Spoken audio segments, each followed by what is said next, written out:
ठीक है।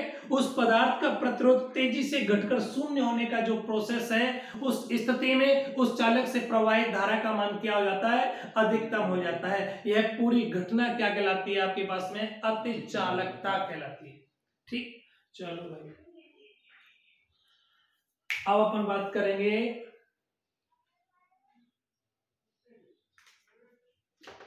विद्युत वाहक बल। विद्युत, सबसे पहले अपन बात करेंगे सेल। किसके बारे में बात करते हैं, सेल के बारे में बात करते हैं। सेल क्या है, ठीक। देखो यह एक ऐसी युक्ति है जो रासायनिक ऊर्जा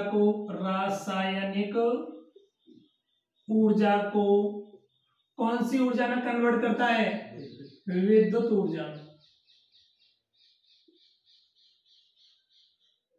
ऊर्जा में। सेल यह एक ऐसी युक्ति है जो रासायनिक ऊर्जा को विद्युत ऊर्जा में कन्वर्ट करती है। ठीक है, अपन पहले से ही जानते हैं। चलो मैं इसकी एक को डेफिनेशन बना देता हूं बेटा। आप देखो, ये आपके पास में कोई सेल है, इसमें 2 इलेक्ट्रोड हैं और इसमें कोई विद्युत अपघट्य भरा हुआ है। क्या है ये, विद्युत अपघट्य भरा हुआ है। विद्युत अपघट्य का मतलब क्या हो गया, जल, एक तो जल है और आपके पास में हो सकता है सल्फ्यूरिक एसिड हो, अमोनियम क्लोराइड हो, NH4Cl का कोई विलयन हो, उनको मिक्स कर दिया तो ये सॉल्यूशन क्या बना दिया अपन ने, विद्युत अपघट्य बना दिया। इसके 2 इलेक्ट्रोड हैं, एक पॉजिटिव हो गया और दूसरा क्या हो गया, नेगेटिव। दोनों इलेक्ट्रोडों को किसी विद्युत परिपथ से कनेक्ट कर देता हूं, ये क्या बना दिया, विद्युत परिपथ। ये कोई प्रतिरोध लगा दिया, ठीक। धारा कैसे प्रवाहित होगी या नहीं होगी, इस प्रकार से धन टर्मिनल से ऋण टर्मिनल की होगी या नहीं होगी, ठीक। ये सेल क्या काम कर रहा है, ये क्या है आपके पास में, सेल है। ये सेल क्या काम कर रहा है, सेल वह युक्ति है जो किसी विद्युत परिपथ में एक नियत मान की धारा प्रवाहित करता रहता है। ये है ना, वही इस सेल ने क्या किया, इस विद्युत परिपथ में एक नियत मान की धारा प्रवाहित की, है ना। यह एक ऐसी युक्ति है सेल, यह एक ऐसी युक्ति है जो किसी विद्युत परिपथ में एक नियत मान की धारा प्रवाहित करता रहता है। ठीक भैया, चलो आगे सेल के बारे में बाद में बात करते हैं अपन। विद्युत वाहक बल,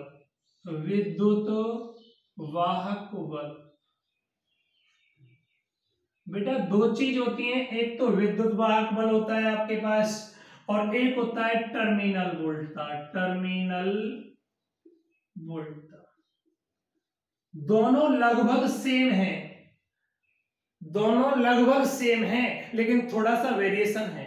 देखो बेटा, विद्युत वाहक बल इलेक्ट्रोमोटिव फोर्स, EMF बोलते हैं। विद्युत वाहक बल को क्या बोलते हैं, EMF, इलेक्ट्रोमोटिव फोर्स, है ना। चलो, विद्युत वाहक बल उत्पन्न होता है वो सदैव खुले परिपथ में उत्पन्न होता है। कैसे परिपथ में, खुले परिपथ में होता है। और आपके पास में टर्मिनल वोल्टता उत्पन्न होता है वो कौन से परिपथ में, बंद परिपथ में होता है। इन दोनों में जो अंतर है वो केवल इतना ही अंतर है, ये खुले परिपथ में और ये बंद परिपथ में। अब मेरे तो समझ ही नहीं आ रहा खुले परिपथ का मतलब क्या है। आप देखो, ये विद्युत परिपथ है, इस विद्युत परिपथ में मैंने यहाँ पर क्या लगा दिया, चलो ऐसे मैं यहाँ से कोई अलग से परिपथ ले लेता हूँ, ये तार ले लिया, ठीक। इस तार का प्रतिरोध यहाँ R आ गया, ये बैटरी लगा दी और मैंने यहाँ क्या लगा दिया, कुंजी लगा दी, ये प्लस माइनस, ठीक है ना, ये कुंजी लगा दी। अगर देखो ये कुंजी का ये क्या है आपके पास में, डॉट है। अगर ये डॉट लगा हुआ है तो परिपथ चालू है, डॉट लगा हुआ होगा तो परिपथ चालू है, इसका मतलब कुंजी बंद है, कुंजी खोल दी, डॉट को हटा दिया, इसका मतलब कुंजी खोल दी, और कुंजी खोल दी तो अब इसमें कोई भी धारा का प्रवाह नहीं होगा, ठीक है ना। इसका मतलब अब देखो, अब इसमें डॉट है क्या, यहां पर डॉट है क्या, डॉट नहीं है।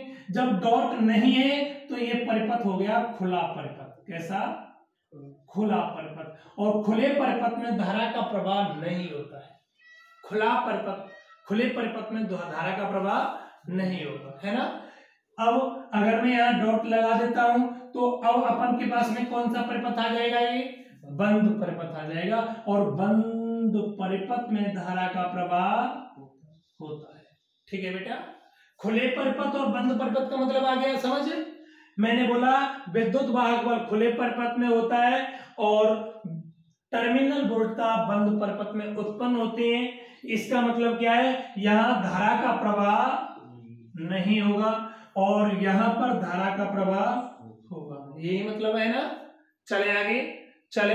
अब देखो, एक्चुअली मैं सबसे पहले बात करना चाहूं कि यहां मैंने आपको क्या लगा दी, कोई कुंजी लगा दी।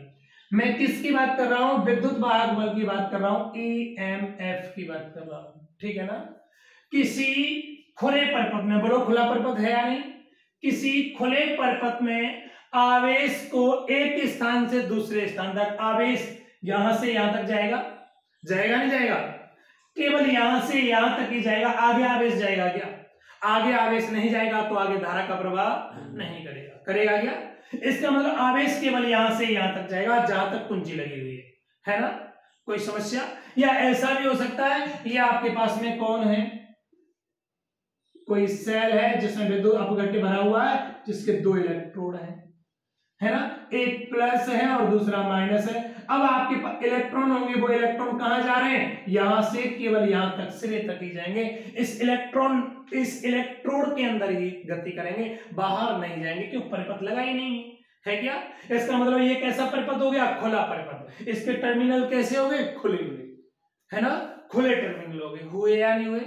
चलो अब देखो मैं क्या बोल रहा हूं, किसी खुले विद्युत परिपथ में आवेश को एक स्थान से दूसरे स्थान तक, यहां से यहां तक या यहां से यहां तक, भाई खुला परिपथ यही है तो आवेश यहां से यहां तक जाएगा और इसमें आवेश यहां से यहां तक जाएगा, जाएगा नहीं जाएगा।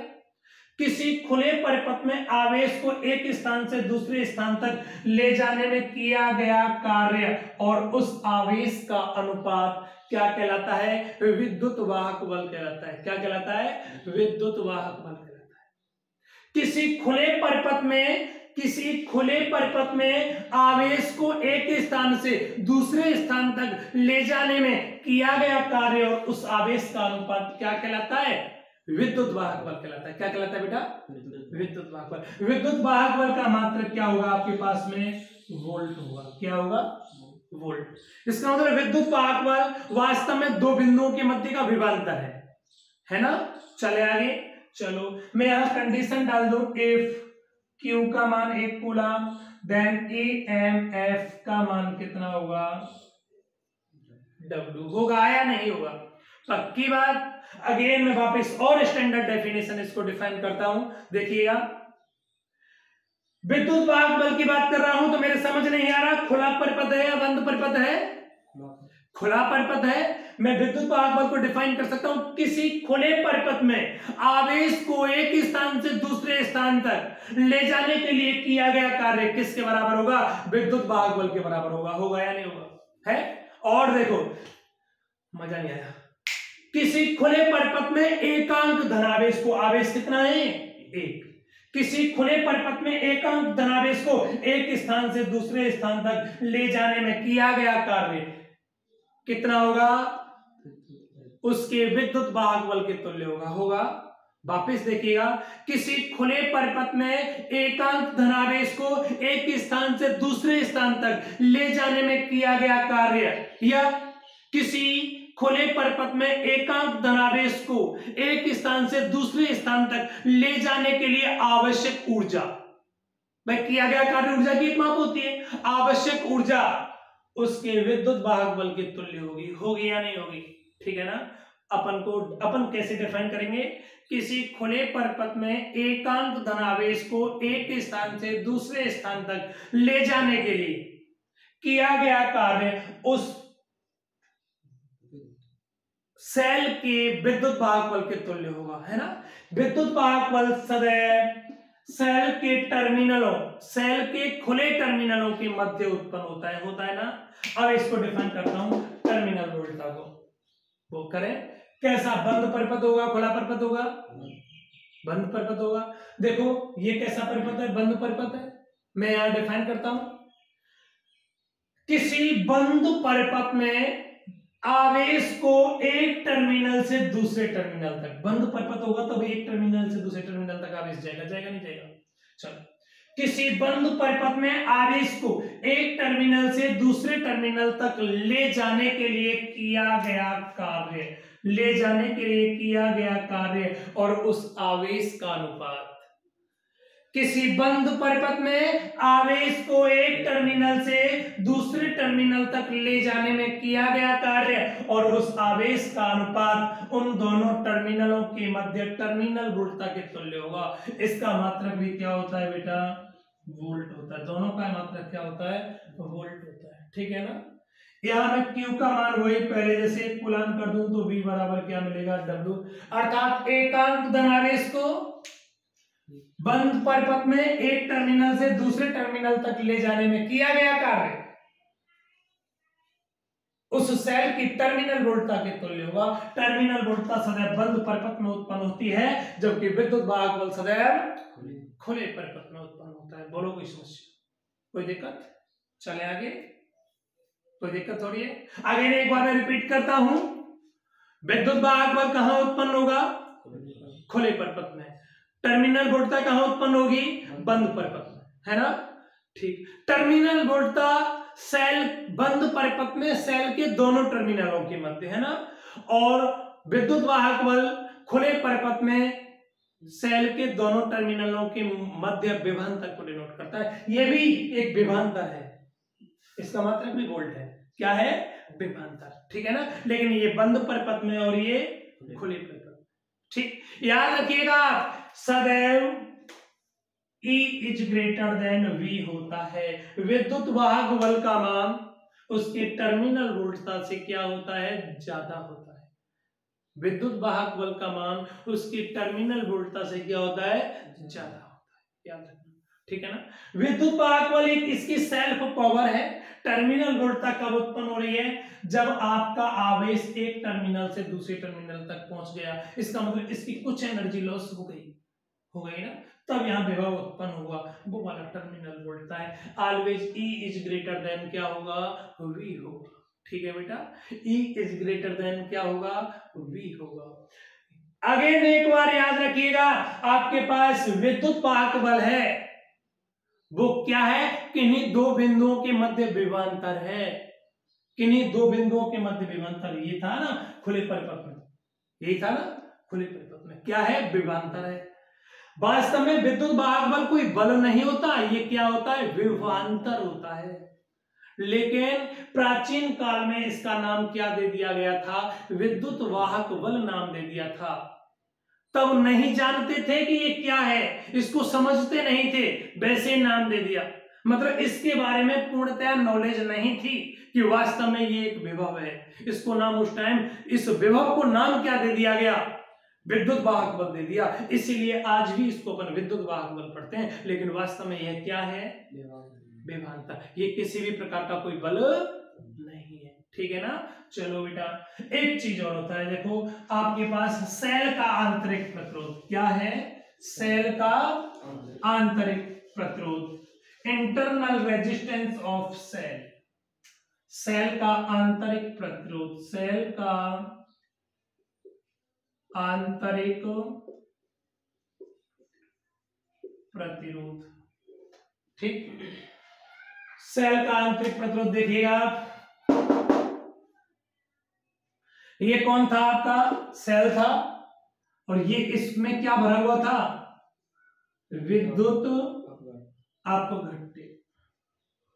कोई सॉल्यूशन है ना? देखो भाई, जब इस सेल के अंदर धारा प्रवाहित होगी तो इलेक्ट्रॉन कैसे जाएंगे? ऐसे ही जाएंगे, ऋण टर्मिनल से ऐसे। इसका मतलब यहां से भी देखो, यहां से इलेक्ट्रॉन इस प्रकार आएंगे, ये इलेक्ट्रॉन इस प्रकार जाएंगे नहीं आएंगे? मैं आपसे ये डिस्कस करना चाह रहा हूं कि इस विद्युत अपघट्य के अंदर इलेक्ट्रॉन गति कर रहे हैं नहीं, धारा प्रवाहित करने वाले जो इलेक्ट्रॉन हैं वो इलेक्ट्रॉन इस विद्युत अपघट्य में गति कर रहे हैं या नहीं कर रहे हैं। देखो जब इस सेल से धारा प्रवाहित की जाएगी तो इस सेल में धारा प्रवाहित करने वाले इलेक्ट्रॉन विद्युत अपघट्य में गति करेंगे और विद्युत अपघट्य के जो आयन होंगे, क्या होंगे इसके अंदर? आयन, है ना। आयन का मतलब कुछ धनायन होंगे तो कुछ ऋणायन होंगे। इन धनायन व ऋणायनों से या विद्युत अपघट्य के आयनों से कौन इलेक्ट्रॉन क्या करेंगे? टक्कर करेंगे। क्या करेंगे? टक्कर करेंगे। जब यह इलेक्ट्रॉन इस विद्युत अपघट्य में उपस्थित आयनों से टक्कर करेंगे तो इन इलेक्ट्रॉनों के मार्ग में कुछ अवरोध उत्पन्न होगा और जो अवरोध उत्पन्न होगा उस अवरोध को अपन क्या बोलते हैं? सेल का आंतरिक प्रतिरोध। देखो बेटा, इलेक्ट्रॉन आपका यहां पर भी गति कर रहा था, बाहर भी गति कर रहा था। बाहर गति कर रहा है तो बाहर किससे टक्कर कर रहा होगा? वो जो आपके पास धातु है उस धातु में उपस्थित अणु परमाणु से टक्कर कर रहा है। तो जब इलेक्ट्रॉन यहां टक्कर कर रहा है तो यहां प्रतिरोध उत्पन्न हो गया। यहां प्रतिरोध उत्पन्न होगा, उस प्रतिरोध को अपन ने क्या बोल दिया? बाह्य प्रतिरोध। बाह्य प्रतिरोध को अपन ने बोल दिया कैपिटल आर। भाई प्रतिरोध को किससे डिनोट करते हैं? कैपिटल आर से, है ना। लेकिन अब इलेक्ट्रॉन अंदर विद्युत अपघट्य के अंदर भी गति कर रहा है तो टक्कर तो विद्युत अपघट्य के अंदर भी हो रही है, तो यहां भी उनके मार्ग में अवरोध आएगा और यहां भी अवरोध आएगा तो यहां पर भी जो प्रतिरोध उत्पन्न होगा और जो भी प्रतिरोध उत्पन्न होगा उस प्रतिरोध को किससे डिनोट करेंगे? स्मॉल आर से डिनोट करेंगे। किससे? सेल के आंतरिक प्रतिरोध को किससे डिनोट करते हैं? स्मॉल आर से डिनोट करते हैं। किससे? स्मॉल आर से। अच्छा, मेरे तो समझ नहीं आया कि सेल के आंतरिक प्रतिरोध को मैं कैसे डिफाइन करूं। जब किसी सेल से विद्युत धारा ली जाती है, जब सेल से विद्युत धारा लेंगे तभी तो यहाँ इलेक्ट्रॉन गति करेंगे। इस परिपथ में अंदर बाहर, है ना। विद्युत अपघट्य में भी इलेक्ट्रॉन गति करेंगे, परिपथ में भी इलेक्ट्रॉन गति करेंगे, है ना। चलो मैं क्या बात कर रहा हूं? सेल का आंतरिक प्रतिरोध। जब किसी सेल से विद्युत धारा ली जाती है, ऐसी बात कर रहा हूं, जब किसी सेल से विद्युत धारा ली जाती है तो उस सेल में उपस्थित आयनों से इलेक्ट्रॉनों की टक्कर के कारण उनके मार्ग में अवरोध उत्पन्न हो जाता है। इस अवरोध के कारण उत्पन्न प्रतिरोध को सेल का आंतरिक प्रतिरोध बोलते हैं। इसे स्मॉल आर से व्यक्त करते हैं। ये इंटरनल रेजिस्टेंस है, इंटरनल अंदर का रेजिस्टेंस है। अंदर किसका रेजिस्टेंस? सेल का, है ना। सेल का आंतरिक प्रतिरोध। कोई समस्या, कोई दिक्कत? अब देखो, मुझे डिस्कस करना है सेल के आंतरिक प्रतिरोध को प्रभावित करने वाले कारक। सेल के आंतरिक प्रतिरोध को प्रभावित करने वाले कारक। सेल के आंतरिक प्रतिरोध को प्रभावित करने वाले कारक, है ना। पहला कारक देखो, सेल का आंतरिक प्रतिरोध निम्न बातों पर निर्भर करता है। निम्न बातों पर निर्भर करता है। नंबर 1, सेल में भरे हुए विद्युत अपघट्य की सांद्रता पर। सेल में भरे हुए विद्युत अपघट्य की सांद्रता पर, ठीक। ये आपका कोई सेल है, इसमें 2 इलेक्ट्रोड हैं, एक धनायन है एक ऋणायन है और यहाँ परपस में जुड़ा हुआ है, ठीक। कुछ भी जुड़ा हुआ होगा आपके पास में, कुंजी लग रही है सेल, उसमें तार लग रहे हैं, बल्ब लग रहा है, कुछ भी लग रहा होगा, ठीक। वो उसका बाह्य का मैटर है, बाहर का मैटर है, ठीक। अब देखो, इसका मतलब परिपथ जुड़ा हुआ है तो यहाँ धारा का प्रवाह धन से ऋण की ओर हो रहा होगा। इसका मतलब यहाँ इलेक्ट्रॉन गति कर रहे होंगे, इलेक्ट्रॉन इस प्रकार से इलेक्ट्रॉन गति कर रहे होंगे, है ना। मैंने क्या बोला? सेल के आंतरिक प्रतिरोध को प्रभावित करने वाले कारक, और पहला कारक मैंने क्या ले लिया? सेल की सांद्रता। क्या ले लिया? सांद्रता का मतलब क्या होता है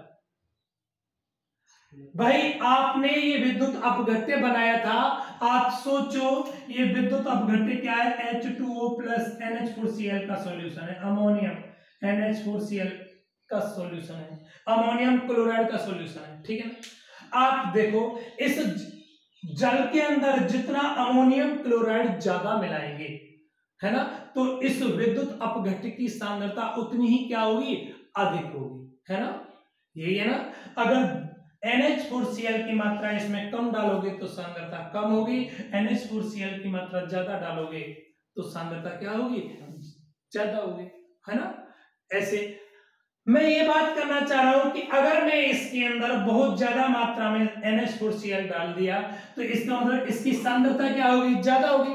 सांद्रता को कंसंट्रेशन C से डिनोट करते हैं, ठीक है ना।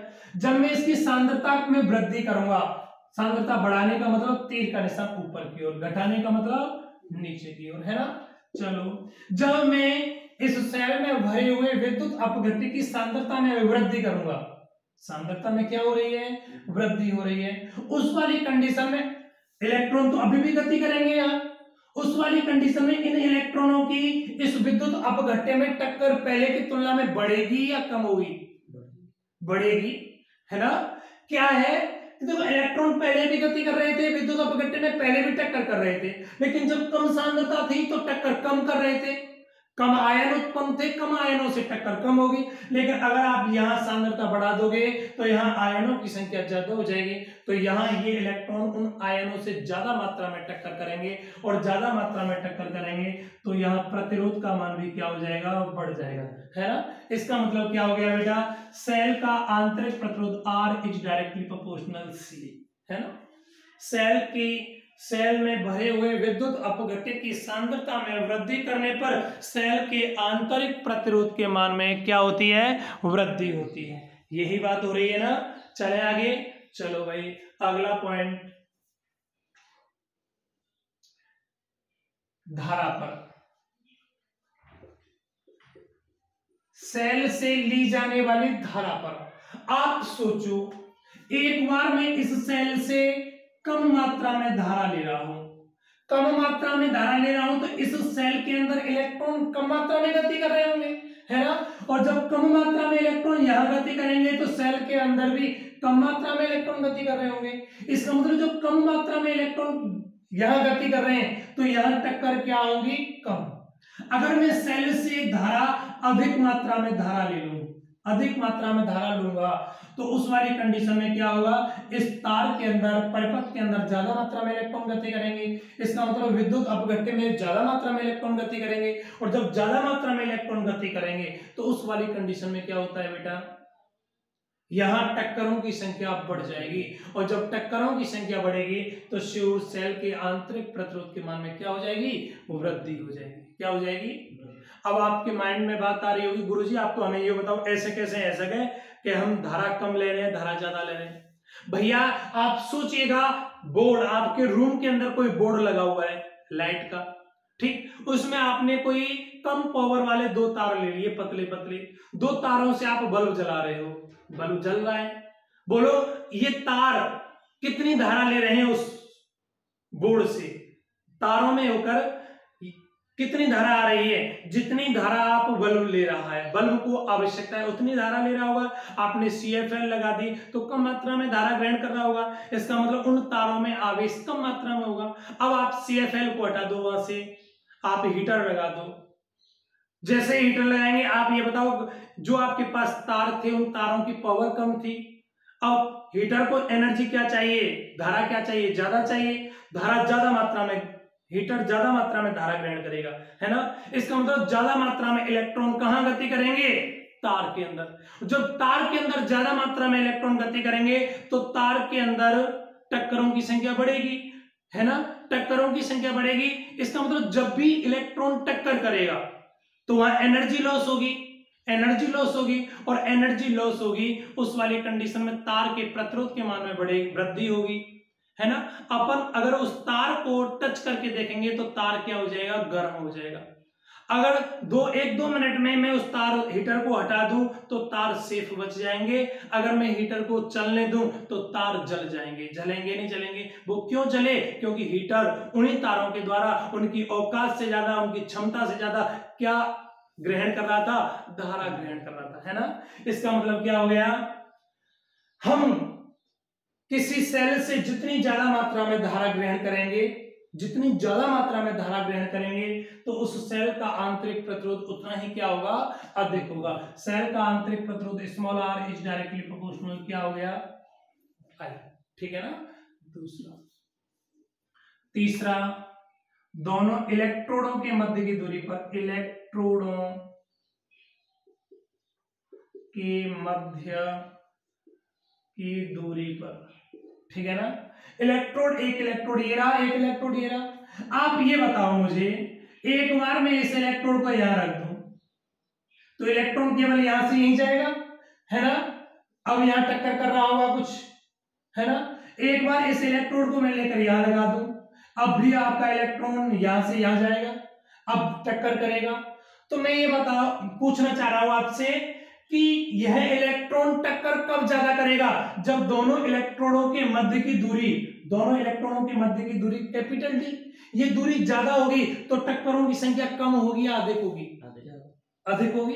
इसका मतलब क्या हो गया, दोनों इलेक्ट्रोडों के मध्य की दूरी जितनी ज्यादा होगी टक्करों की संख्या उतनी ज्यादा होगी, सेल का आंतरिक प्रतिरोध उतना ही ज्यादा होगा।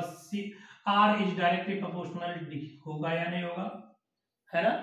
चले आगे, चले आगे, अगला देखो, चौथा, इलेक्ट्रोड के डूबे हुए क्षेत्रफल पर,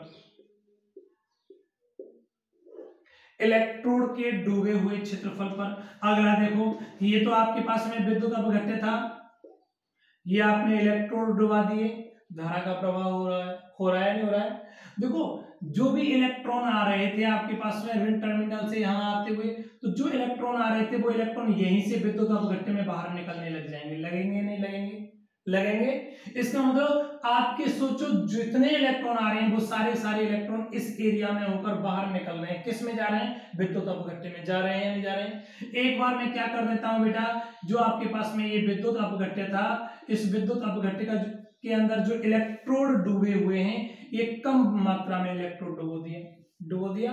अब जो भी इलेक्ट्रॉन आएंगे वो सारे सारे इलेक्ट्रॉन यहीं से बाहर निकलेंगे या निकलेंगे, निकलेंगे, है ना। अब मुझे बताओ, आने वाले इलेक्ट्रॉनों की संख्या तो नियत है ना भाई। इलेक्ट्रॉन ऐसे आ रहे होंगे तभी तो धारा जा रही होगी, धनात्मक टर्मिनल है, धारा जा रही होगी, है ना। अब देखो, आने वाले इलेक्ट्रॉनों की संख्या तो फिक्स है। अगर मैं इस इलेक्ट्रोड को कम मात्रा में डुबाऊं तो इस एरिया से इलेक्ट्रॉन बाहर जाएंगे, ज्यादा मात्रा में डुबाऊं, ऐसे डुबो दिया तो ज्यादा मात्रा से इलेक्ट्रॉन, ज्यादा एरिया से इलेक्ट्रॉन जाएंगे, जाएंगे नहीं जाएंगे। तो ऐसे बताओ, एक बार तो इसी एरिया से इलेक्ट्रॉन जा रहे हैं 500 और एक बार बड़े वाले एरिया से 500 इलेक्ट्रॉन जा रहे हैं, है ना। टक्कर कब ज्यादा होंगी, जब एरिया कम होगा या जब एरिया ज्यादा होगा, कम एरिया होगा, है ना भाई। जब एरिया कम होगा उस एरिया से जो इलेक्ट्रॉन जाएंगे उन इलेक्ट्रॉनों की टक्कर ज्यादा होगी, इसका मतलब प्रतिरोध क्या होगा, बढ़ जाएगा। इसका मतलब डूबे हुए इलेक्ट्रोडों के क्षेत्रफल के मान में कमी करोगे तो प्रतिरोध के मान में उल्टा हो रहा है यहां। तो इसका मतलब क्या आ गया बेटा, R is directly proportional 1/E, है ना।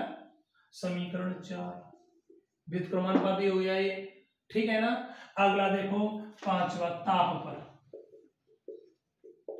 देखो इधर देखो, जब आप किसी विद्युत अपघट्य के ताप में वृद्धि करोगे, जब आप किसी विद्युत अपघट्य के ताप में वृद्धि करोगे तो उस विद्युत अपघट्य की सांद्रता में कमी हो जाएगी। ताप में वृद्धि करोगे तो विद्युत अपघट्य के आयन है वो दूर दूर चले जाएंगे, एनर्जी लेकर विद्युत अपघट्य के आयन कहां चले जाएंगे, दूर दूर चले जाएंगे। इसका मतलब उसकी सांद्रता में क्या होगी, कमी होगी, और सांद्रता में कमी होगी तो आंतरिक प्रतिरोध के मान में क्या होगी, कमी होगी।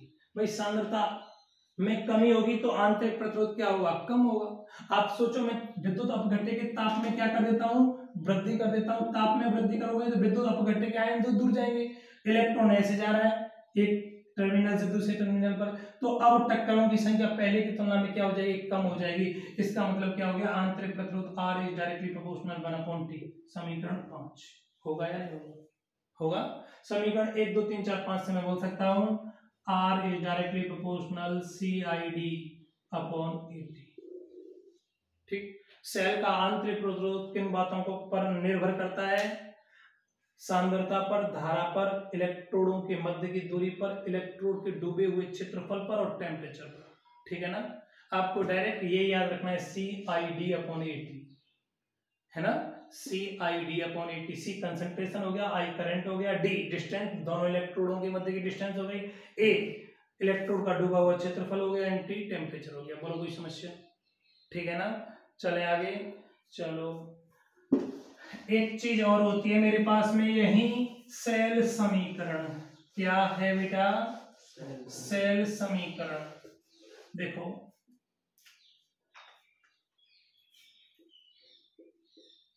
सेल समीकरण, ये आपके पास कोई विद्युत अपघट्य है, इसमें दो इलेक्ट्रोड हैं, ये कौन है? देखो ये क्या हो गया, कोई पात्र हो गया, इसमें कोई विद्युत अपघट्य भर दिया, इसमें दो इलेक्ट्रोड लगा दिए, एक धन एक ऋण लगा दिया, आपने इन इलेक्ट्रोडों से धारा प्रवाहित कर दी, ये परिपथ है, धारा प्रवाहित कर दी। परिपथ का बाहर का प्रतिरोध कैपिटल आर होता है, आप पहले से जानते हैं। परिपथ का ये कौन है? सेल। सेल का आंतरिक प्रतिरोध होता है, उसे स्मॉल आर से डिनोट करते हैं, यही चीज होता है, आप पहले से ही जानते हैं इन बातों को। मैं मान लेता हूं इस परिपथ में जो कोई धारा उत्पन्न हो रही है, वो धारा कितनी उत्पन्न होगी? I। धारा कितनी प्रवाहित हो रही है? I धारा प्रवाहित हो रही है। देखो भाई, R प्रतिरोध में I धारा प्रवाहित होगी, तो इस प्रतिरोध के ऊपर कोई ना कोई विभव उत्पन्न होगा, और ये विभव कितना होगा? V बराबर IR उत्पन्न होगा या नहीं होगा? ये विभव जो उत्पन्न हुआ है वो बाहर के परिपथ में है भाई, सेल के अंदर नहीं है, कहाँ है? बाहर है या नहीं? इसको अपन एक्सटर्नल वोल्टेज बोलेंगे। क्या बोलेंगे? एक्सटर्नल, बाहर का, बाहर विभव उत्पन्न हुआ है ना। अब देखो, एक धारा यहाँ बह रही है, क्योंकि यहाँ इलेक्ट्रॉन गति कर रहे थे, इलेक्ट्रॉन ऋण सिरे से ऐसे जा रहे थे, इलेक्ट्रॉन तो अंदर भी गति कर रहे हैं।